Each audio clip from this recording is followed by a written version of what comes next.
Hey, welcome to this joint broadcast between Horses in the Morning Radio and Speaking of Horses TV. Well, we're glad to have you join us for this show, and obviously this is on Speaking of Horses TV, and it's on Horses in the Morning Radio. And Glenn is sitting right here. Glenn the Geek, as they call you. That's right. And any time I ever see you is when you come down to visit me here in Ocala, and we do a show together. Twice now, right? I know. I think I owe you one. Yeah, we have to get you to Wisconsin, and I'm thinking January 5th. Right? Yeah, that's not happening. You better have a lot of cheese. However, we're happy to be doing this, and we have a great opportunity here. We are in Ocala, Florida, and we are at Palm Partnership Training, and obviously that is Foxgrove Farm, and it's Lynn Palm's facility here. Lynn and her husband Cyril. Beautiful farm here in Ocala. Oh yes, yeah. We first of all we thank you guys very much for your hospitality, and You're very welcome. We're having a great time here. So we're just glad to have them join us on the show. Yeah, and you know what? I've been here a few times. My wife has shown here before, and what a facility this is for that too. We'll get into that later, but it's such a great place to come over. And one of the things I like about your facility, I'm going to compliment you right off the top. I'm going to get brownie points Go right here. ahead. All right. We love it. Is how relaxed everything is here. There's no stress. You know, you can tell a barn, or we've been in a lot of them, and you can tell between Wayne and I, we've seen thousands of barns and farms, and we always say when you walk in a barn, you can tell the attitude of the people who are there immediately. You know. Yep. You walk in, you can tell if it's a stressful barn, if it's a laid-back barn, if it's an I don't care about anything barn. You just know right away the aura, right? Yep. And this place just has such a good aura. Really does. Yeah, especially when it's Lynn and I together in the barn sometime in the morning. Then it's a little crazy. then the aura Then might it's be a pretty little bit normal. different. Husband and wife at each other. That's why she travels so much, It isn't might it? be a little bit different. Yep, I understand that. That's like when I'm home for a couple 3 days, and Pat says, "Man, when are you going to back off on some of this traveling?" And then 3 days later, she says, "Don't you have somewhere to go?" Good Well, point. thank Good you point. so much, but that's why we have this facility. We welcome people, equestrians, and the best part of it all, we really attract people who have a passion with horses, as Cyril and I do. So that's what really makes that atmosphere what you're saying, and it's really important for us that people enjoy it here. That's why we bought this place. That's why we built what is here, and it's for all good things with people who love horses. But one of the things I like, Dwayne, is that it's also people. A lot of barns are for more advanced riders only. You know, they're only dealing with advanced riders. You guys really are inclusive here. Yes. I like that. Yes, it's truly open to all levels of riders. I mean, a few years ago, it started primarily as a training facility, training horses for competing. We were competing ourselves a lot, and it evolved into creating more of an equestrian center, multidiscipline equestrian center, absolutely open to all levels of riders. That's very important for us. Well, and it is, and you can see that when Pat and I got in here yesterday, and Marie kindly gave us kind of a tour of the grounds. You know, it's just laid out beautiful. It's relaxed, and you can tell that depending on what you wanted to do, it's here for you. You know. But however, interestingly enough, our business has this challenge that often people say, "Oh, we're not good enough to come ride at Foxgrove Farm." And really, I mean, I want to take it. True. Yeah, and that's not true. I just want to is. take a little bit advantage of having this exposure to say to people that we truly have absolutely all levels of rider, from truly beginner to advanced. But you know, that says good things, though, in a way. If people do think that, it means that you've gotten yourself to a level where you're demanding that kind of respect, too. You know, it may be false. It may be a false impression. Right. But it also says a lot about where you've come from and what you've achieved championship-wise and otherwise. You know? Right. Yeah. And that's just part of the people, as we said, that do come to ride with us. It doesn't matter what level. And Yes. why is because as an instructor, you get the same rewards if you're working with somebody that you can make smile that's a ranked beginner or someone that's going to the World Show. It doesn't matter. And it's the reward for us is really truly getting something accomplished with someone and their horse working together as a partnership and a team, and that the horse is doing it willingly. And basically, it doesn't matter what level of rider. And if I may add, it's not just only all level, but all breeds of horses. I think we welcome everybody with any type of horses, any type of discipline, because we're really about trying to teach people correct horsemanship. And you know, part of what makes that all obvious is this spring especially, I've been at 2 or 3 different horse expos where Lynn has been. Actually, the one in Tennessee is how this joint show all came about. But, you know, Lynn is very open to going to not just the big expos, but if there's an expo, regardless of the size, that, you know, wants to help people, you're into it. Yeah, You're there. absolutely. You know, and that speaks volumes. Yeah, and what I like about horse expos, it really proves to me how big the horse industry is, how many people are involved in the horse industry, whether it's a little or a small one. But again, coming back to the same common denominator, people that are there have a passion for horses, and they want to do well with their horse ownership. So how can you not want to give back to people like that? So that's what really makes it fun on our part. No, okay, but I want to back up a little. Do you mind, Wayne? Back We're up. going to back the Back it up. horse up, back All the right. carriage up. How did you two meet? That's an interesting Right question. here in Ocala, Florida. Really? He came Yeah. from Paris, and I came from the UP of Michigan to Ocala. Just 6 miles from here at Carol Harris, the very famed horsewoman and owner of Rugged Breeder, Lark yes, and breeder. yeah. And it happened that I was really, really interested in learning about the hunter discipline, which we don't have in Europe that much. Well, what did you do in Europe? I worked for 6 years as the head instructor at a very large equestrian center outside Paris. Doing what discipline? Or a little bit of everything. Not a little bit of everything, because in Europe you basically ride in the 3 Olympic disciplines, so Right. I had to compete in 3, but I did primarily the jumper division.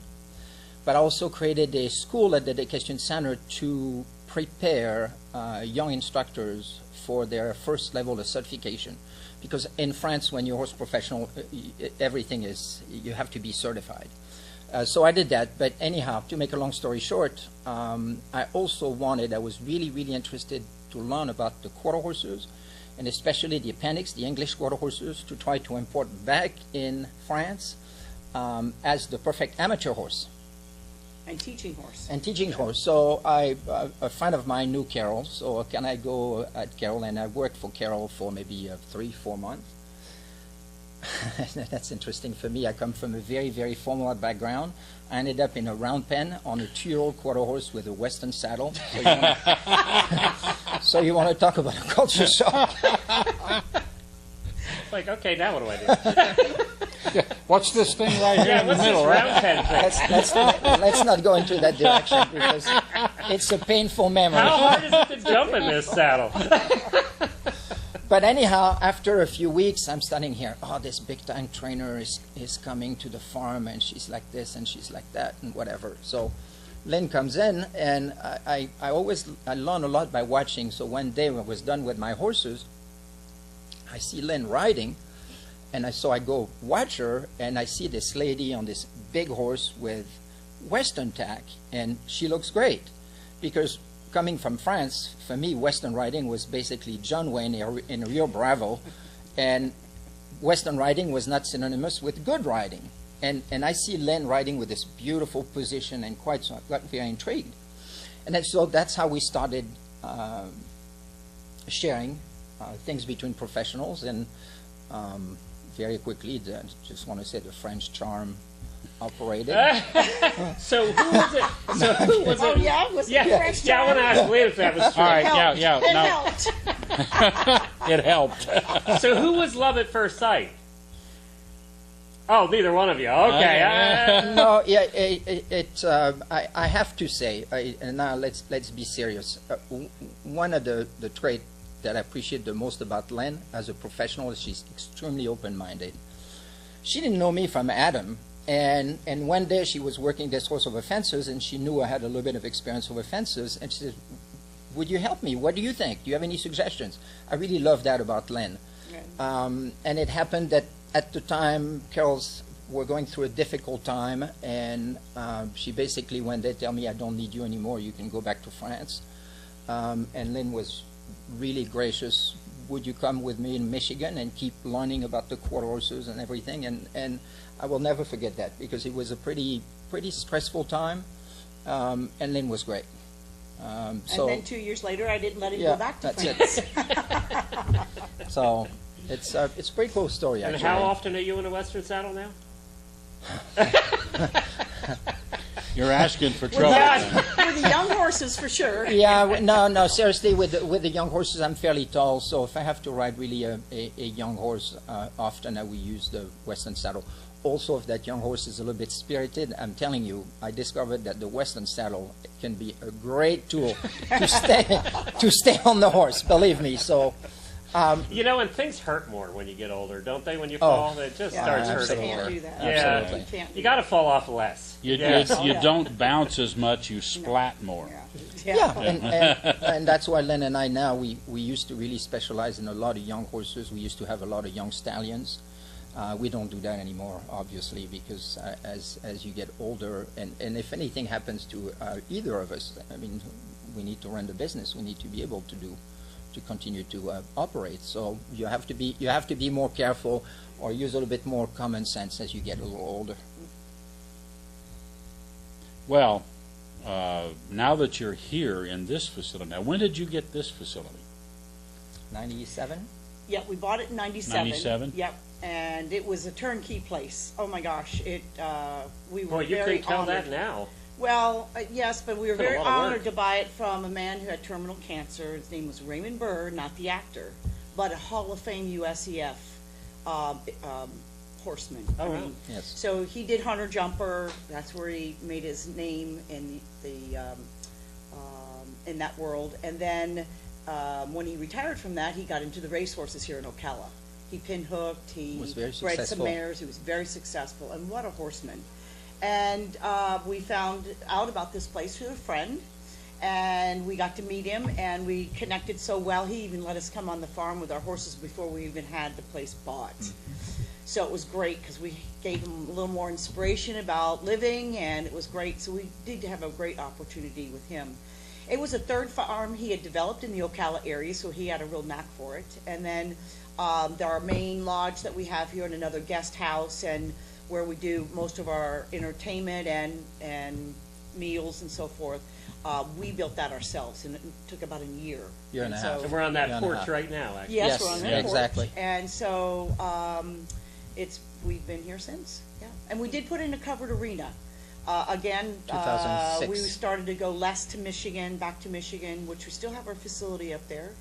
But to stay here in the summertime, we were doing more of, so of course, everybody need wants to. covered if you're gonna you gotta- work at all here if in the you want- summertime. Exactly. And then what made it great for us is that when we do have our programs, if we have rain, it's okay.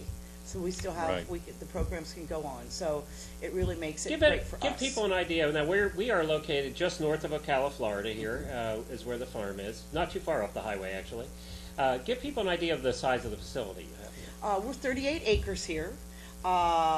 We have 6 houses Yes. that we use for lodging people. 33 stalls. Yeah, And we have people can come 33 and rent stalls. if they're coming to Ocala? Yes, yep.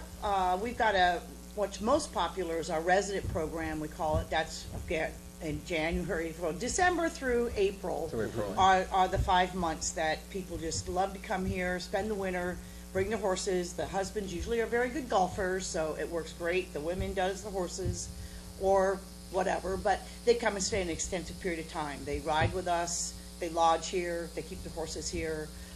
That's a very popular program, yes. Mm-hmm. Yeah. No, it's beautiful. It's a beautiful place if you're going to come and stay, right? And I was, You were oh here. yes, oh yeah, we have the use of the, Fox's Den? Fox Den, yep. Fox they're, Den. They're all got a fox That's name, appropriate Fox for you, Grove. Wayne. It's very, Wasn't Mr. Burst? the silver fox, Yeah, yeah. that's- Oh, there we go. We could name a barn the Silver Fox. There you go. We needed another fox name. There Okay, you go. that's it. Name it after Wayne, the That's Silver right. Fox. There you go, exactly. Yeah, well, I always tell them, even though there's snow on the roof, that doesn't mean the I know. fire's out in the furnace, Yeah. right? I don't know. Your wife's here. Maybe we should ask her that. Huh?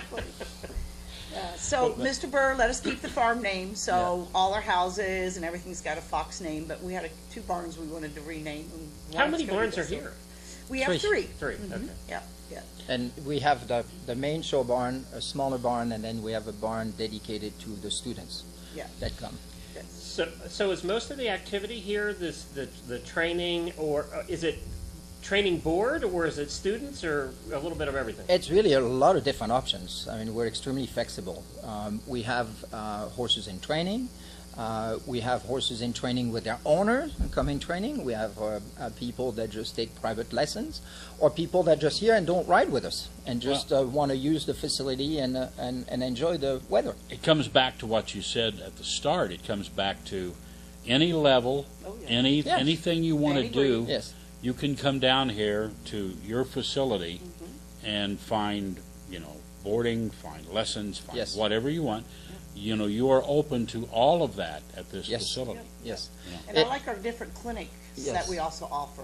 On site. Our most popular is our Ride Well clinic, and again, second most popular are the dressage clinics for those riding, of course, the classical English dressage, and now the fast-growing Western dressage is amazing. The interest in the growth in that in a short 3 years. It's in its 4th year this year. And from that, which we really didn't even intend to, but that's where we started doing the competitions, because you have two clientele in which we love both. It doesn't matter for us. We have the recreational rider, and then we've got the competitor.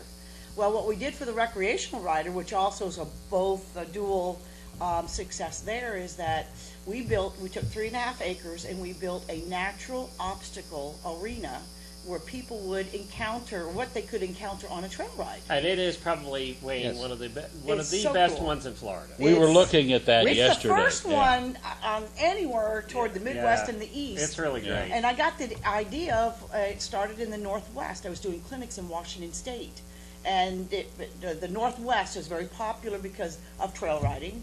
And it's amazing. First of all, it gives us such a great variety to train our horses, to do something outside of the ring, give them a variety in training, but it's the best thing to teach riders to be confident to go out and trail ride.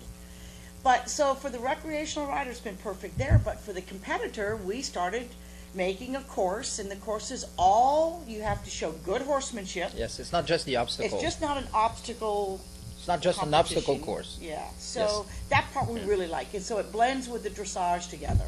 They have, in the Pacific Northwest, they have actually some huge competitions with this. I mean, they actually have mountain challenges. Yeah, they've had a setup inside a building that is unbelievable when they have these challenges. In Eugene, Oregon, Yes. the national championship. But this is different because this type of competition, it's only at the walk, and those are pretty scary obstacles. And it's geared toward mountain riding. Yeah. Yes. Right. Yeah. Right. What we do here is replicating conditions that you might encounter on a trail ride. In this part of the country. In this part of the country. So it's not just going over an obstacle, it's also showing proper horsemanship. But it's a course also that, once again, that novice rider can come and yes. learn Novice on. Yes. To Right. our elite. So we've got 5 different divisions and now. you're nice because you open it up every once in a while. Let us come in and school on it. We have. We've come over, my wife and I brought, and you can do in hand too. You don't have to ride because I have a driving pony. So we brought him over and played with him. It was so much fun. Yeah. And you have the scariest bridge ever, apparently, because 16 foot high in the air. We've got one of 3, but yes. Did Jennifer discover that? Yes, she did actually during the one competition. But it is fun. We're going to take a quick commercial break, and then I want to come back and talk a little bit about what people might know you more for is the clinics around the country and the things you do. And I want to know why Palm Partnership training is different than all the other that are out there right now. We can sure do that. We'll have to get Marie Francis involved a little bit, too. King Barns, located in New Holland, Pennsylvania. If you want a great custom-built barn, you got to contact kingbarns.com. All kinds of customized barns, top-grade materials, and wonderful custom design to meet your request. Please check out King Barns today. Source Nutrition. One of the fine sponsors, Source Nutrition, micronutrients developed from the seaweed harvested off the coast of Maine, aids in digestion, helps with older horses, keeps everything moving fine in your horse's digestive tract. Check out Source Nutrition. The Nixall family of products is recognized as a leader in the medical and healthcare field. covering all types of wound management with the most affordable wound products in the world. Non-toxic, environmentally friendly solutions that are easy to use with a great track record of use. Check them out. That's Nixall.com. From our family to yours, Nixall, Nixall.com. We're back here on this joint show, and I'm here Absolutely. with Lynn Williams. It's so good to see you again. It's good to be here, Glenn. And of course, we're at Palm Partnership Training here in Ocala. And Lynn, there are so many clinicians out there now. You go to all of these expos and shows, and you see them all, right? There's 1,000, it seems like, anymore. What makes, and you've been around for a while, but what makes Palm different? What makes your clinics, your training different? Well, I think first of all is that we do multidisciplines, and we also open to all breeds. So we'll have a drafty kind of horse, or a dated kind of horse, a quarter horse, a thoroughbred, a warm blood, it doesn't matter. And the multidiscipline is that we do hunt seat or hunters, jumper, which Cyril specializes with. We also do dressage, and we also do Western riding. And I think where it's really unique, where we can set ourselves apart again, is that we don't have our own methods that we teach, because we base our methods of teaching on sound And principles of dressage. So those dressage principles are the foundation and fundamental of any type of riding, any saddle, any breed of horse. And both Cyril and I, again, have our backgrounds of dressage as young riders. And I specialized with quarter horses through my career because I grew up around them, but I wanted to try everything. Well, today, as I did as a kid, I don't ride any different in a dressage saddle than I do in a Western saddle. And what I learned from that training is that, again, it's natural horsemanship, if you want to say it, or it's training the horse according to its natural instincts.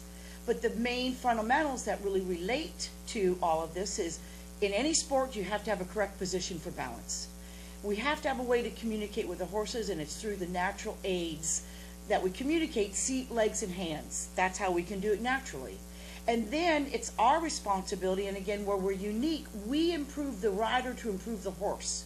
We also don't fix horses. So it's our responsibility as a rider to control that horse's balance in what he's doing, whether he's jumping, running a barrel, doing a lead change, or a canter depart, or lengthening his jog. It doesn't matter what it may be. So that's where it's unique. But I have to tell you a funny story with the expos, because I started a little more than a decade ago doing the expos, and we used the word dressage principles to back our training methods. And people would come up to me and say, "Oh, I can't ride dressage. Yeah, I That's don't too wanna hard." do dressage. Or Yeah, right, I'm yeah. just a trail rider. I can't. Yeah. I don't do dressage. Or I ride Western. It's not dressage. Isn't for me. Well, now a decade or more later, people now are coming to me these expos we just did this year. "Oh, I've been taking lessons from a dressage rider, and I ride Western," or "I do Western dressage with my gaited horse," or "I ride classical dressage and Western with my own horse," and do both disciplines. Even the reiners So now that- are doing yes, fundamental and- dressage. And Exactly. but if you first. look at it, and I had a reiner and I had a dressage person both in the arena a while back at an expo, and they were comparing notes, and it's 99% the same. There you go. I mean, the cue point on the horse might be different, but it's reining and dressage are almost identical, except for the attire and maybe where you cue the horse. And that sliding stop thing. The Yeah. dressage riders tend Well, to not they want to don't that do too that, much. but I mean, No, but it's the shoes that make them stop. But the mechanics of how the horse should operate and stop and do that It's all stop, it's all basically But the when same. we use the word dress or the words dressage principles, does not necessarily refer to the sport, sport of of dressage. dressage. Right. right. Okay, that refer more to classical training and a series Yes. of principles and a progression. The that was- levels. yes, Yeah. that were discovered a long time ago and are basically principles that, first of all, are humane, Yes. they're effective, and they really promote your horses to respond willingly and be happy, because this is what we're all about here at Palm Partnership Training with any breed or any type of riding, is that Bottom line. our ultimate goal is we want the horses to be willing in whatever we ask them to do. That's very, very important. And isn't it the dressage really means training? Yes, right? it's a French So it- term it's that a means French term training. that means Absolutely, training. absolutely, Right. absolutely. But like Glenn was saying, when we use the word dressage principle, people say, "I don't ride dressage, so I can't come." That's why it's important to mention that dressage principle does not necessarily refer to the sport of dressage. I just want to make sure that we're clear on that. Right. Yeah. But again, it's a sound principle that's, Yes. that's not our methods. It's methods that we learned with the good sound classical dressage, but again, it relates to good horsemanship in Yep. any And it goes discipline. back thousands of years. It's not Yes, just hundreds exactly. of years. It Like really us, goes back exactly. thousands of years. Right. Right. Yeah. Right. And you mentioned about the Western dressage. For me, I think it's the best thing that could happen for Western riders because there isn't enough, how would I say, good horsemanship methods and enough practiced with Western riding. And it gives people a guideline The fundamentals. of there. fundamentals, as I mentioned, but Yeah. it gives a guideline of a progression. What's easier and what's harder in this sport? Our first most common thing when someone comes to a clinic, they say, I want to learn flying leap changes. And I go, that's great, that's the hardest transition you can learn. I says, now I need to see how you See do you a in Canada the pump. 10th clinic. Exactly. How you can do a simple change of lead through the trot, through the walk, and they can't do any of those things, but yet they want to learn the hardest one. So it gives a guideline. Yes, you can learn that.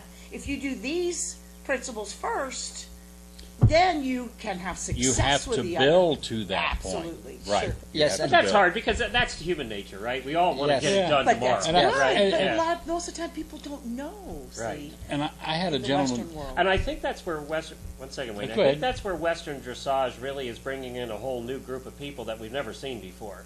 And I absolutely love Western dressage because, and to get back to when my wife, came over with her horse, who had never done a Western dressage show in his life, her quarter horse, and he did very well that day. Came in second, I think. But it brought her in. She would have never done that before. You know, she's a classical English dressage eventer for years, and she had so much fun doing that Western dressage show. She really did, because the fundamentals are still the same. They're exactly Yeah, the that's same. right. They're Yeah, exactly the that's same. I just would like to go back quickly about what makes palm partnership training a little bit different. Beside the fact that Lynn was saying that there's a slogan we use all the time is be the rider your horse deserves. So in all our programs, we really focus on improving the rider to improve the horse. Yeah, that's where we're a little more different. with Because our it's so programs. easy for us as riders to say, "Oh, my horse was off today." Oh, Exactly. yeah, Which or Right. means you were off let's today. fix this about the Yeah. horse and Yeah. fix that. Exactly. Right. So the more that you teach a rider how to understand the simple biomechanics of how a horse operates, Yes. his instincts, his personality, and his temperament goes along with that in some way. But you also then teach them the skills they need to know to be able to achieve what they want to do with their horse. Yep. So again, improving the rider to improve the horse, it works all the time. And there's a point there too where you may see your horse doing something. A gentleman said this one time. The horse is in the pasture doing something, and he wanted the horse to do it. He could never get the horse to do it when he wanted to. Sure. Okay. And he said it took him about 3 years to learn how to ask the horse. There you go. See, Sure. he had to learn how to ask. The horse could do it. He just didn't understand what you wanted. You had Yeah. to learn the process. This why the 30 days or the 60 days or the 90 days doesn't work. Yeah, Ultimately, it training. doesn't because it takes some regular practice because you have to establish with your horse, and that's why we chose the word partnership. Is of course a word that's used a lot, but it takes time to build partnership. It's not something that happens overnight. Right. The other thing I'd like to mention is that in all our programs, we teach our programs. That's right. We don't have assistants. We don't to have teach assistants or doing it. It's- affiliates yes. that we do have that are younger professionals, but that's probably one of the most common questions people ask. If I come to your program, does Lynn and Cyril teach? And of course we do. We do all the programs. And we teach together, which is, Yeah. which is really a plus. And they look still happy, Wayne. Yes, That's I the know. other thing. yes, we I are. don't know what the deal We is. are. You. We are. It's the bottle. You're It's the bottle just Beaujolais trying I to had stir up before trouble. coming here. I know you are. Bottle of Thank God for Beaujolais. Beaujolais. Yes. But yes, we teach together, so I think we make a good team. We complement each other real do. well because Yeah. we have a pretty wide background. That's a great thing because there's nothing more demoralizing than, to pay to see or be involved with somebody. Sure. Big And you bucks. get to see them Sure. for 5 minutes Yeah. in the walk by while Sure. you're having a soda break, and then and Somebody that's else is it. teaching. Right. Yeah. Well, right. that, even the shows that you put on, you're there for the awards ceremony, yeah. hugging Of course. everybody, Oh, yeah. Of course. and that Oh, means yeah. a lot. Oh, yeah, And- absolutely. And we don't see that all the time. We really don't. Yeah. Well, let's take another commercial break here. We're going to be right back here from this beautiful farm in Ocala Absolutely. in just a minute. Okay, this is a step-up stirrup. I invented it because I'm short and I ride a 17-hand horse. Wow. And I can't get on when I'm out in the field. If I'm out on the hunt field or if I'm out in the woods riding, a lot of times there's nowhere to get up and get on. So it drops down 6 inches. It's the equivalent of a hand and a half of a horse. So if you were riding a 16-hand horse, all of a sudden you've got a 14-2-hand horse to get on. So you put your foot in just like you would a regular stirrup and lift yourself up, and as soon as you're up, you pick up your stirrup leather with a stirrup, snap it shut, and that's it. You're ready to go. Drop it down. Simple, easy. And I made this one to go with it so they match. You can buy it singularly. If you don't care that they don't match, we might not match the shape of your other previous stirrups, but if you want to, we sell it as a pair. Awesome. And you can buy it at our website, which is www.stepupstirrup.com. Very cool.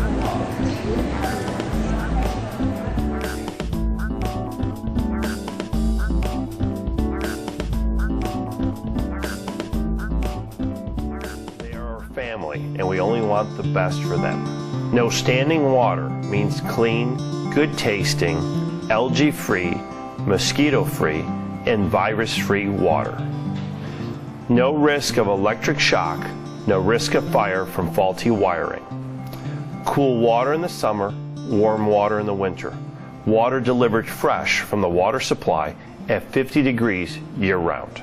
Drinking post water. Timeless fence systems, they're non-conductive, they're self-insulating, they're maintenance-free.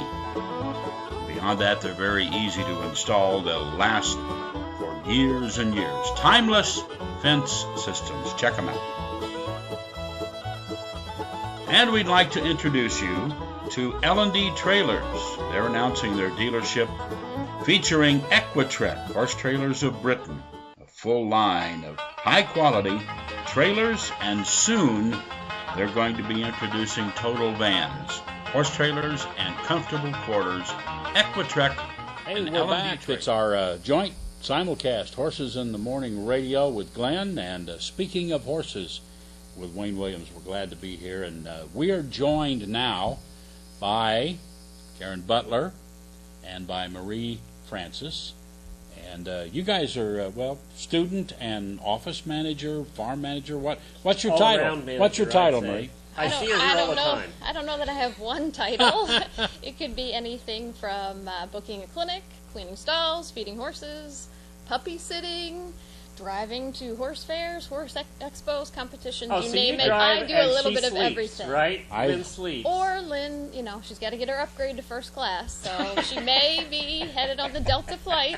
Yeah, she might be staying in an airport checking that overhead to see if That's that right. name pops up. That's for sure. But I see Marie at all of the expos that you guys are at. You're always running the booth, setting everything up, and you are a very worthy worker. I'll tell you, Well, you do a thank great you. job. Thank you. Great job. How long have you been here? I am going to celebrate a milestone of 20 years. Really? With Lynn and Cyril. Yes. Wow. 20 years in May You of better this have a year. party. Nobody's ever worked for anybody 20 years in the horse world. 20 years. 20 years, yes. That has never happened before. You know, I think she set a record. in the position that Marie is in, I can tell you I've seen other clinicians or trainers who have traveled to horse expos, and they have a brand new farm manager, road manager, whatever you wish to call them, and we all sit around and take bets. Will it go 6 months or a year? Yeah. And because it never does. So it's really that's a great testament to you and to them. everybody. Oh, absolutely. Yeah. Yep. It really is. Yep. Were you a horse farmer? What did you do previously? I grew up riding ponies in South Jersey. I was fortunate enough to meet Lynn. She came to do a clinic when I was in school in West Virginia at a small private school for an equine business degree. And I did an internship, believe it or not, 96, when Lynn and Cyril left me in Michigan to go to the Olympic Games with Rugged Lark. So that was my first real dive into, can you take care of the place on your own? And thankfully, I think I passed that test, and I was presented the opportunity to return after my last year. Because the last thing you want to be worried about is your farm when you're at the Olympics. Well, of course not. I mean, no. It was a huge undertaking, but very much worth it. A good experience for me. And at the time, I had only met Lynn. I didn't get to meet Cyril until I was in Michigan, so we spent some time together, and we got close after he learned that I could do a little jumping. Then we were close. Also, you Took could a come little back time. with his French sense of humor. Well, yes, yeah, definitely. So that was my first. After my internship, I came back here full time, and it was the first year that Fox Grove Farm and Palm Partnership Training were together. So it was just a good turning point. From there, changing their business from training and competing to education, and it was perfect for me because that was an interest that I had, and that's where we've really, I think, blossomed as a team. And the things you've learned over the years, I mean, geez. Lots of, started out as horse care and management, and now I work with people in our competitions, in our clinics, both here and at different locations, as Wayne said, trade show booth. I've learned social media, internet, business management, accounting. I think I've drawn the line at braiding and having puppies. Those are the two things I'm not going to do. No puppies. Well, you know, though, the thing that does fit so well is, like you said, 20 years, you know, and it becomes a mainstay that when Lynn is doing an expo, you know, Lynn's at the expo, we know that you're going to be around. Mm-hmm. You know, we know that here, you know, in all of the training here, it's going to be Lynn, it's going to be Cyril, but that's 20 years of consistency. And when it comes to a student like Susan, who is here as a student, that consistency means a lot. You know, you don't see the turnover, you don't see changes, you don't see turmoil, you see a good, steady, workable program. And that speaks volumes. It does. It's a tremendous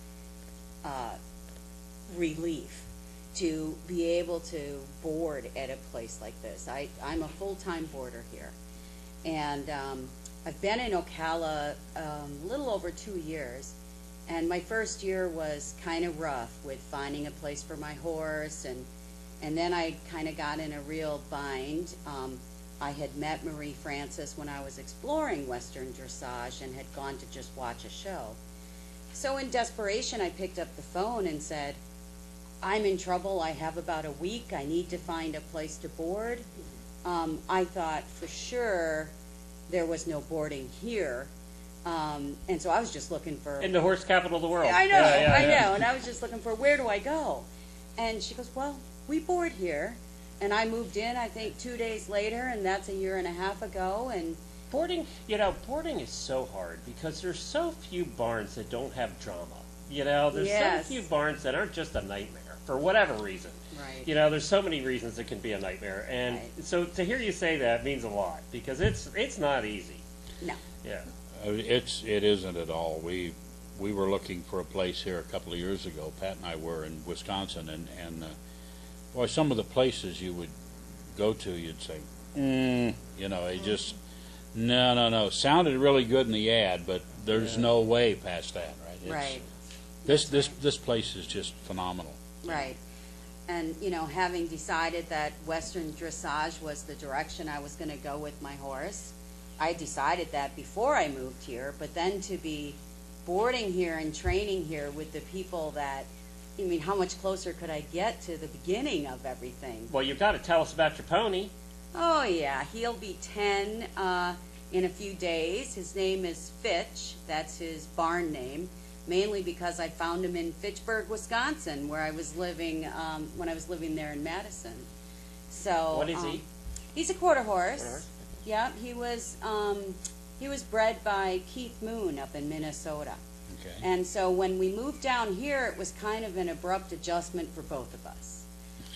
You know, But a nice adjustment, Well, right? we no longer had to deal with Depends. winter. Did you move in August? No, moved in January. Oh, good. That's good. yeah. We don't Yes. encourage anybody to move here in like July. No, Exactly. no, definitely not. Exactly. No. And so, we started for about a year. I wasn't showing anymore. I really didn't. I mean, I had acquaintances, but not really any friends. And I've been kind of thinking about this, and my life in Ocala really started when I started boarding here. This is where I've met friends. I meet people who are here maybe just for the winter. I stay in touch with them all year long. There's one thing about us horse people. We suck at making friends that aren't horsey. Outside the horse world. Don't we? I mean, we kind of do, because they don't understand us. So they don't want us as friends either. I mean, it goes Yeah. both Yep. ways. Yeah. It's funny. Yeah. There's some stories about that. Yeah, I can't tell them right now. Go ahead. But, I mean, that's been really, I've met some really close friends. We show together, we lesson together, we play trivia once a week together at a, local country club here, and it's really what started me feeling comfortable that I'd moved away from, home. So, Yeah. and I lesson with Cyril about, probably about once a week. Is he tough? Does he get the whip out? No, Oh. no. But, he doesn't. I'm just kidding. Sarah. Yeah, I mean, I gotta say, he's probably the best instructor I've had in all my horse And life. not just because he's sitting here listening? No. Okay, just checking. No, All right, no. all right. And, he's not wicked tough, but he doesn't let you slack off either, And it truly is a journey. He's shown me that it's that journey. He's brought my horse and I a long ways just in the year that we've been lessoning with him. So it's a fantastic partnership, as they say, and they teach it extraordinarily well. Very good. I just have to say one thing about Susan. If I were going to have a boarder at Fox Grove Farm, exemplary. This is the kind of lady you want to have here, and it's been Well, easy that- for us. Having been on And both sides of that, boy, that's so important too, because Yep. we had Yes, 20 it is. boarders at one time, and boarders complain about the farm owners, but boy, that can go the other way, because Yep. no, we've had a great relationship, and I think she can attest to the fact that even if Lynn and Cyril are traveling, I'm here. Curtis Williams is here. He's been our he's stable. been around a long time too, hasn't Yeah. Oh, well, he was here when we moved to the farm, so now that'll be 20 he? He came years with the again. place, and you can't get rid of him. And that's Here. not a bad thing. See, when you come no, when you not come a in bad with thing. the first load of lumber, you can't get rid of them. Yes. That's there just you what go. it is. But no, but there again, see, when people all stay, it tells you how good the facility is. Yep, absolutely. Oh, yeah, and, my husband is still working. I was lucky enough that I got to retire so we could make this move down here. And so Lynn and Cyril and Marie Francis and Curtis, they only see me Monday through Friday, because this is what I do to keep myself busy and, amongst some other things. But If you were a teenager, we'd call you a barn rat. yeah, You know that, don't you? exactly. And they rarely see me on the weekend because I'm off golfing with my husband on the weekend, or I reserve the weekends to be with him. So, we joke a lot too, but we're down here living the dream, in more Yeah. ways than one. Well, I'll tell you, this whole facility and the Ocala weather, you just can't. Yeah, you beat came this. on a good day. We It's picked been a that. couple good days since you've come down. We were here in February when it was freezing. Yeah. It We can were get here chilly then, in the yeah. winter. People don't realize that Ocala can get chilly. When you get below Orlando, it's about 10 degrees difference when you get down to Wellington or Yep. Sarasota. Yeah, because here we're, what is it, about 45, 50 miles north of Orlando? Yeah, and we kind of get the weather either from the Gulf or the ocean too. We can get it. We're right in the middle, so we kind of get it from both sides when the weather comes in either direction. But I always tell people I'll sacrifice the 3 months that it's just bloody hot and humid for the 9 months that it's Absolutely. perfect. Yep. Right. Yep. And the 2 days of cold weather. Exactly. Right. 2 One thing days, is it right? might be 30 in the morning, but it's 60 by noon. So That's right. I'll That's take right. that. Okay. That's a good cold winter. And it day. only snows once, every 10 years or so. So. What is the one thing we're in the year of the listener here, Wayne, at the Horse Radio Network. So we're really celebrating listeners. We're getting them on the shows all the time, and we're doing interviews with them. And one question I ask, and Marie Francis, I would like to hear you answer this. What's your biggest equestrian pet peeve? Oh my goodness, a pet peeve. I think that the horse always comes first, whether that means he's fed first, he has water, he's bedded down, he has a blanket. I'll do all the care of the horse first before myself. And often I see folks that are maybe a little detached from the relationship, and it's, oh, I gotta get to the hotel, I'm so tired. And that horse may have an empty bucket that's banging in the stall, and I see it more traveling than here, not so much folks that come here to the farm because I they're don't necessarily mean here, but I mean in general. Just in general, I think that's the thing. People that don't spend enough time with their horses, and then they want to complain that it's not going as well as they would like. So I think time is the biggest thing. Susan, but I'd be interested to hear what that you see as your biggest equestrian pet peeve.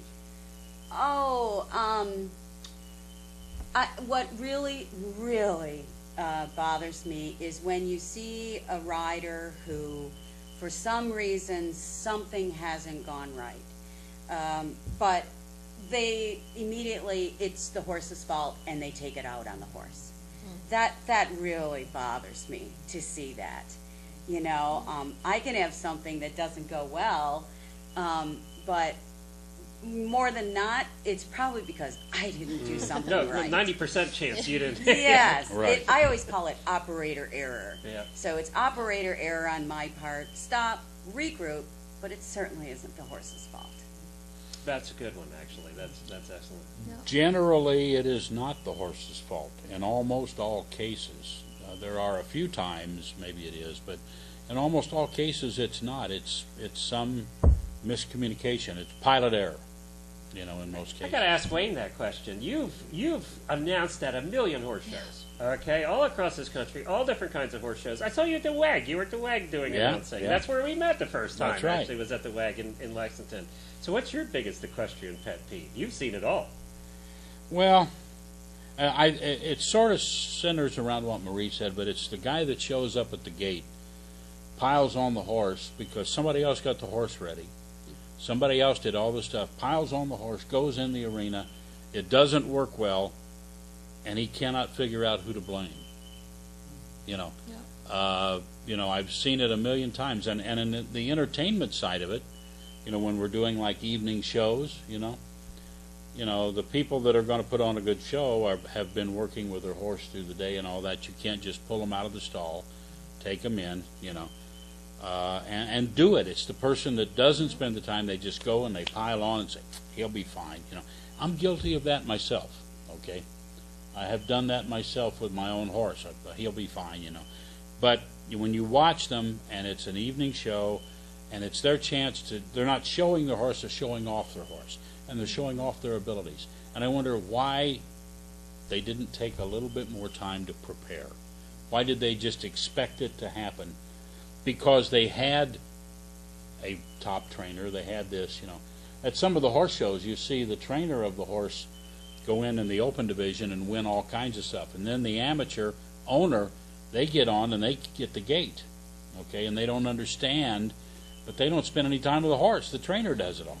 He's got the relationship, okay? I had dinner last week with I won't mention who, but a top-level eventer who was still here before they headed back. And that was one of this, I won't even say male or female, that was one of this person's biggest complaints about modern sport, is that there's less and less of the professional riders that have truly developed a relationship like Lynn had with a few horses there through the years, that truly have developed a special relationship with that horse, or any relationship with that horse. They get on, they jump, they get off. They get on, they ride, they get off. And that's the last time they see that horse, so they get on and ride again in competition. Right. So there's no relationship there. Now, that happens a little more in some disciplines than others. You can't get away with that in some disciplines. But I'm not sure it's good for the sport either.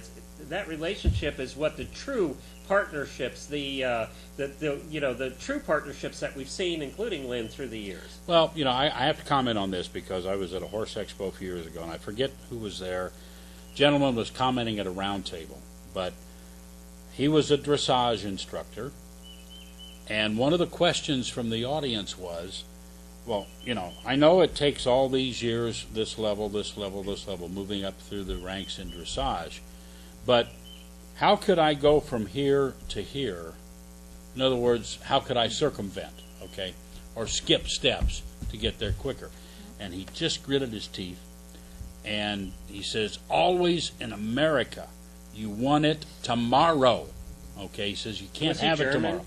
He was, I'm not sure if he was German, but you know where I'm Yeah, I know going. exactly. I do a very bad accent, but I will tell you, He's either German or Dutch. he was saying, you know, you want it tomorrow, you can't have it tomorrow, but he said, always in America, you want to figure out how to speed up the process. And he said, if you want this right, you cannot speed up this process. And if you don't believe that, you're not my student. And that was it. But that's the whole thing. If you want to do it correctly and follow all those steps, I'll help you. But if you're trying to circumvent or find shortcuts, it's not going to happen. Well, let's take a break at that. I'd love to bring those other two back into the conversation Okay. because this is a good point to Yeah. bring them back into the conversation. And we thank you, guys, Thank you. Marie Yeah, and thanks Karen, for very having us. much. Thank you. you. Thanks Thank for you, guys. having me. We'll be King back. Barnes, located in New Holland, Pennsylvania. If you want a great custom-built barn, you got to contact kingbarns.com. All kinds of customized barns, top-grade materials, and wonderful custom design to meet your request. Please check out King Barnes today. Source Nutrition. One of the fine sponsors, Source Nutrition, micronutrients developed from the seaweed harvested off the coast of Maine, aids in digestion, helps with older horses, keeps everything moving fine in your horse's digestive tract. Check out Source Systems. They're non-conductive. They're self-insulating. They're maintenance-free. Beyond that, they're very easy to install. They'll last for years and years. Timeless fence systems. Check them out. And we'd like to introduce you to L&D Trailers. They're announcing their dealership featuring EQUI horse trailers of Britain, a full line of high-quality trailers, and soon they're going to be introducing total vans, horse trailers, and comfortable quarters. EQUI and L&D We're Trailers. hearing the conversation we just had about pet peeves and about professional riders now really getting on for 10 minutes at a time and not developing that really bond and relationship with the horse. Lynn, I'd love to hear what you have to say about Well, I have to tell you about my first mentor, who was just an incredible equestrian and trainer. And she always told me as a young person and wanting to train horses, she always would tell me the longer you take to train a horse, the longer he'll last. The shorter you take to train a horse, it takes you to train a horse, the shorter they're going to last because you are skipping lots of spots. So, you know, it's But in a that way, they time don't care factor is because they're going so through horses important. left and right. They're just piling the, you know, they got 80 in the barn, so if they Yeah. last for 3 or 4 years, they're on to the next 70. Exactly, Right. and always the longevity of the horse and developing the older horse to last long. That's always been instilled in me as someone that is a passionate trainer, because they're always looking out for the best interest in the horse. They're not looking for the short-term horse. And you see, as you said, that in any discipline today, you see it in life. People want things in a hurry, and it's okay to dispose that and do it and get another one or do it again. So, Sarah, or- I got to ask you, do you think the more money that's become involved in, especially that you were in jumpers in France, you know, in jumpers especially, Yes. is that one of the contributing factors? They got to pump out those horses. I mean, you hit it perfectly right. I think it has become such a huge business, and numbers, riding horses. There's so many horse shows. When I used to show heavily the hunters and the jumpers, but especially the jumpers in France, you showed from March 15th to November 15th. From November 15 to March 15, no horse shows. And this was absolutely wonderful because you could rest your horses, you could work on basics. They actually got turned out. They get turned out. You can refresh. You can start over. And now you can literally have to show. If your livelihood is to show horses, you literally have to show from January 1st to December 31st. And you have so many horses or horse shows all over the country, and you have no choice. So I think it's only a contributing factor of making it a business and forgetting a little bit about the art and about the pleasure of riding and the pleasure of bringing the best out of horses. And I want to mention Carol Harris, for instance, is adamant about that. One of the reasons of the success of Rugged Lark and Lynn is because she never wanted to show the horse too much. She always... Well, and that was a very long-term relationship. Yes. 16 Right. years. 16 years. Yeah, but a short show career because he won so much. Right. But again, we just He put just got bored of slow- winning everything. Yeah, so, exactly. yeah, But careful training to where the horse was confident in what he was doing, and he wasn't pushed in any way. But he was just a unique, very smart horse, but a unique horse that he retained his lessons, and he was very willing. So you put all that together, made him unique in a lot of ways to have a short show career. But when he went on 10 years after to do exhibitions from the Olympics to Madison Square Gardens twice and everywhere that he did go, even today, I'm showing or entertained for the first time in Indianapolis, the last owned son of Rugged Lark for the first time in a Make-A-Wish Foundation. It was an evening thing of the Indiana Hoosier Horse Fair. Horse fair, right. And the people remember that horse.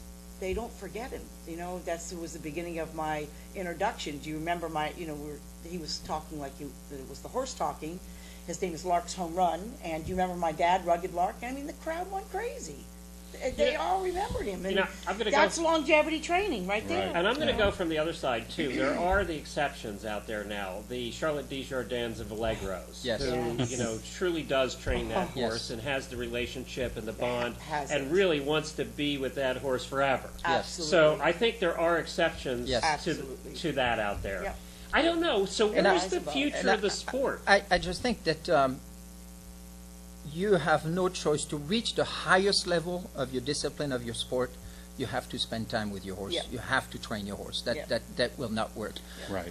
It's so short term. We had the opportunity, Len and I, to spend a week with Charlotte in Yes, Australia. in Australia. Oh, did you? Yes. Yes. Oh, how and, cool was that? Very Yeah. And amazing. She is just as sweet off air as she is. Sweet and humble and not a dressage queen in any way. she has a wicked sense of humor. Does she? Yes. Yes. Yeah. She Very calls her British. horse Blueberry, so that Right. tells you a thing or Right. two. Right. And it was absolutely wonderful to be with this world Was Carl dominant. there, or was it just No. Charlotte at that point? No, just Charlotte. Yeah. Charlotte, yeah. And as you were saying, she was really wanting to know everything about a horse and know all his habits, behavior, temperament, in order to get the most out of a horse when she has to ride him. And when you were hit it asking off the really well. ladies before what their pet peeve was, mine pet peeve is when I see those kids in particular that are lifted on top of the horse at the gate. They ride the horse, they come out of the ring, they go down, no contact with the horse. I really don't think you can ride well and establish a partnership with your horse if you don't establish a partnership with your horse beside riding. Right. And the problem is when you see kids doing it, Yes. they're never going to learn how No. to do it properly. No. Ever. You know, I've even seen this creeping into 4-H a few places. 4-H used to be strictly about the kids coming in, doing their horse, doing, all of this had to be the kid. Okay. Absolutely. And there are now 4-H kids that grooms are going with them. Yes. I mean, so the 4-H kid doesn't even have to clean up in front of the stall in the barn for the rest of the judging of 4-H horse and pony projects. So it's out of control in a way. Yes. Because that's where you... No, the that's- pony clubbers still have to muck their own Oh, Well, the stuff. pony clubbers do, See, but that's the good part of the adventure. but that's where the kids need to be out in that show ring, regardless of whether they have a silver show saddle or just a plain leather saddle, and taking care of their horse and learning all the basics. The rest will come as you reach whatever level you're going to. Part of what we do in Horses in the Morning is some of the fun stuff of covering the celebrities that are in jumping, especially now. You know, the billionaire kids, right? And I won't say which one, but it just made me so angry, actually. And I brought it up in the show, and I didn't get the same reception from everybody else that I thought I was going to get.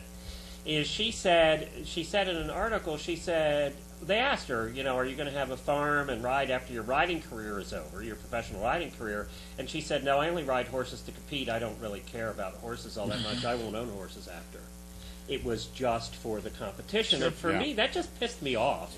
And I didn't, you know, other people didn't get pissed off as much as I did. But I just went, I don't think that's my idea of what a true partnership and a relationship and a love of horses is. Nor does she know how magical horses are in so many she ways. doesn't She can care. appreciate that, sure. But then she That's probably sad doesn't care for about her. much else either. She doesn't have to. See, what they're looking for is all the stuff that surrounds that horse Yeah, community, it's the social. not necessarily the horse at all. Yeah. In the jumper world, it's become kind of a social thing. All the Right. billionaire kids are jumping now. Yes, Yeah. of course. Oh, yeah. But I think the top riders are all horsemen, just a generic term, because really it's impossible to succeed without really knowing your horse. Right. And because you have to trust your horse, and your horse has to trust you, and you cannot achieve that by just being put on a horse and then just ride. You're exactly right. And usually the great ones are great horsemen. And that's why they rise to the top. Exactly, Yeah. exactly, absolutely. All right, you have to ask my pet peeve. All right, we got to know your pet All peeve. right, it comes back to the Do we wanna Western hear it? world. Yeah, it comes Okay. back to the Western world, Okay. and it is the rapport that it starts with the kids that they see the adults do and the professionals do, Yep. is riding with harsh methods, riding with a lot of jerking of the reins, severe bits, spurs that they should never have on, and have no idea why they're doing it or what they're doing. And all I see is sad horses, and you see that in the stock horse breeds. And I hope the influence of the Western versatility ranch riding horses, which is growing tremendously, and Western dressage, Yes. will help these people learn to appreciate the horse, that you can accomplish whatever you want to achieve with a horse and not have to ride him in harsh ways. Are you surprised? I got to think about how I want to word this. The Horsemanship Radio show we have on the Horse Radio Network is Monty Roberts' daughter. So, Yep. Monty's probably been around still around the longest of almost all of them now. Yep. And of course, believes in the exact opposite of what you were just talking about. And there's been so many like you, and along the way, there's been so many others that are really talking about that. Are you surprised that we're still even discussing that 40 years later? It really saddens me. It really does. And I do still see some moves of improvement and good influences, like I said, of these other Western disciplines. But these people these are the same But I don't people that go to the clinics at expos and then go home and do that. I know. When they're learning just the opposite from you and Monty and everybody else at a clinic. Go ahead. Well, Lee. but see, here's where you go. You go back to the high schoolers, the 16, 17, 18-year-old. Especially, let's start with the boys, because they have a mystique about, I'm going to go ride Western. I'm going to ride working cow. I'm going to ride speed. I'm going to do something. Okay, and this attire and spurs and all this, they want to be seen wearing the spurs into the restaurant at night. Yes. Okay. Clinging. The clinging, yeah, they want that. That's part of No, the they attire. want the girls. That's Well, probably- but it's the mystique. So what they're doing is they're not doing what it takes to work with a horse. They're doing what it takes to fill the bill and meet the mystique. They couldn't even tell you why they have a certain rowel or not a rowel or what on the spur. They couldn't tell you anything about that, other than, well, if you're a cowboy, you're supposed to wear it. Yeah. That's cool. That's right. And that's what it. Once again, it's not about following what's good for the horse. It's about following all that stuff that surrounds the horse. Because the people that accept those methods, they don't care about the horse. It has nothing to do with the horse. We have a lot of people coming from this part of the industry where harsh methods are common, because they realize very quickly that this is not what they want to do, Right. because they love their horses, Yep. because they want to learn to ride and get skills instead of getting results from submission and from force and from everything else. And also, they're not really getting results. And they're not, and ultimately, in a long term, it doesn't work at all. It absolutely doesn't work. So everybody that's in that sport for the love of horses, they don't last very long with this type of training, of this type of riding. And the stock breed shows have lost a lot of people because of that. And that's why I said at the beginning, people that we attract, which we love, are people that have a passion for the horse. Absolutely. And if you don't recognize how magical they are, I mean, from so many facets of from rehabilitation and handicapped people to helping people now emotionally and the PSTD, wounded yes, warriors to teaching children when they have good influences of the right parents that are saying, okay, if you want a horse, you got to learn what responsibility is. As simple as that. You got to take care of it. You know, and it teaches such good wealth. So it's those that recognize how magical. I love to use that word because horses really are. They have so much to give in so many different ways, and the more people discover that, they want to ride well. They want to be good owners for their horses, and that's where you can meet people at those expos, and they come to educational programs to build a good success with what they have with the horses. Well, and you know, when you say magical, you can take the worst day in the world. You can have the worst day in the world. I know. You know exactly. And then you can go in, get your horse, and this is what my wife says all the time. Worst day in the world, come in, put on the blue jeans and the t-shirt, go to the barn, and even if you don't get on the horse, just be around the horse. You know, play around with the horse. It takes a few minutes, and that worst day in the world is gone. Yep, that's right. And they can bring that to you very without true. even riding. That's very true. Well, we've solved all the problems of the horse world here. I'm I glad know. you came down, Wayne. And yeah, now we got to move on to the political elections. Yes, that was the election. Give out the website. Where can people find you guys? Hey, easy. LynnPalm.com. That's our main website. We do have other ones goes along with that, but that's the main one. And Facebook? Oh yeah, got it. Is that Lynn Palm, or is that Palm Horsemanship Training on Palm Facebook? Partnership Training. Palm Partnership Training. Right. Yes. Okay. Yep. On Facebook. That's what I. Okay. I knew it was a little different, so I wanted to make sure they found it. Well, thank you so much. This for has been a entertaining blast. us. Oh, it's been fun for us. Yeah. Thank you very much. And we welcome anybody to come and visit us. Our gates are always open. Well, Wayne, where can my audience find your stuff? SpeakingofHorses.com, and we are going to air the TV side there in conjunction with the time frame when you air the radio side of this simulcast, and then we'll also archive it so people can come back and watch it. That's awesome. You know, at a later date. So, and we can be found at horsesinthemorning.com is where Yes, you can go you to can. take a listen to that too. And I wanted to mention too, I wanted to thank you, one quick thank you. You participated in our radiothon that we did this last Christmas, which was a lot of fun, talking about the holidays. Yes. And we're going to do that again on Cyber Monday. This time I'm going to make you come over to the studio. You have to come over and hang out with us. That'd be great. I'd All right, love good. to do that. All right, Love we're to do glad to that. have you back. Yep. Thank you, everybody. Have a great day. Thank you and, very much. This has been beautiful. thank you, and come to Ocala. You'll love it. And then leave in April so we can get in the restaurants again. That's right. They are our Nice to family, see. and we only want the best for them. No standing water means clean, good tasting, algae-free, mosquito-free, and virus-free water. No risk of electric shock, no risk of fire from faulty wiring. Cool water in the summer, warm water in the winter.